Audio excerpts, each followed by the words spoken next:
Hello, this is Ranjan Goenka. In this video, I'll be talking to you about the new section in the Income Tax Act, which is Section 115 BAC. Section 115 BAC was introduced in the budget of 2020. This is the new taxation regime for individuals. The existing system already exists and continues to exist.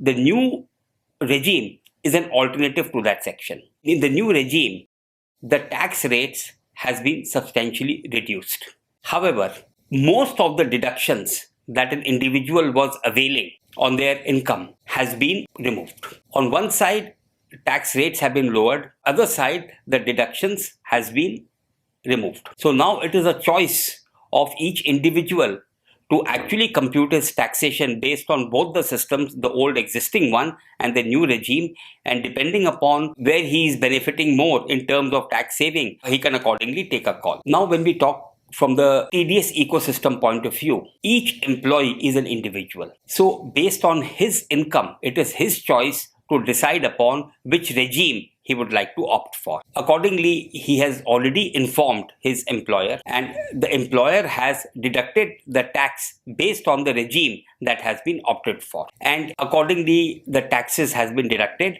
and now the employer needs to prepare the TDS returns for the fourth quarter, wherein the entire information about his income tax computation has to be reported in Annexure 2. A very brief on this. For each employee, there is a place wherein one has to select whether he is still in the old regime or he has opted for the new regime. If the new regime has been opted for, or in case the old regime is being continued, the employer has to ensure the correct tax has been deducted during the course of the year.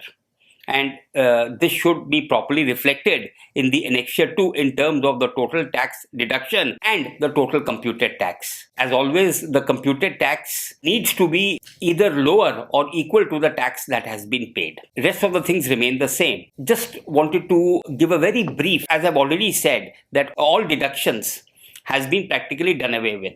Some of the popular taxes which employees were availing include all deductions under Section 16, which includes the professional tax, standard deduction, entertainment allowance. All deductions under Section 6A, which includes the payment for medical insurance, and there is a host of other sections which has been completely done away with. The only thing which still continues is Section 80 CCD2, which is basically payment to the National Pension Fund. Travel concession under Section 10, the house rent allowance, whether we are talking about, loss in house property. Normally the loss comes in when you are actually paying interest for the home loan that has been availed of. Even this deduction is no more allowed. Very few deductions still continue to be allowed in the new regime, which includes, under Section 10, death cum retirement gratuity. Under Section 10(10)A, commuted value for pension. Section 10(10)AA, cash equivalent of leave, and there could be a few more. One needs to understand what is best for each person, and accordingly, one can decide for it. And one more thing I would like to add, even if the employer, you have given an option to the employer to be in the old or the new one, but in case you're filing the ITR, I'm talking about the employee, the option is still there to again make a modification at the time of filing the ITR.